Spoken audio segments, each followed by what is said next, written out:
युसूफ पठाण, प्रतिनिधी, मालेगाव, नाशिक। साहित्यरत्न लोकशाहीर अण्णाभाऊ साठे यांच्या जयंतीनिमित्त आज मालेगाव न्यायालयासमोर त्यांच्या नियोजित स्मारकाच्या जागेवर आयोजित जयंती उत्सवात शालेय शिक्षण मंत्री नामदार दादाजी भुसे सहभागी झाले।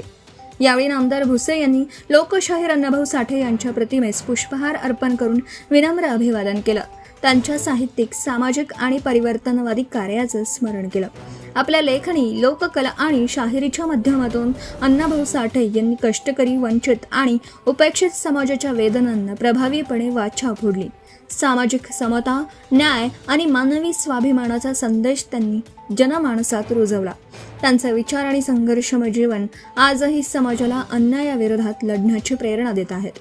मालेगाव येथे उभारण्यात येणारे त्यांचं नियोजित स्मारक हे भावी पिढ्यांसाठी प्रेरणास्थान ठरेल आणि त्यांच्या महान कार्याची स्मृती चिरंतन जपेल असा विश्वास या प्रसंगी व्यक्त करण्यात।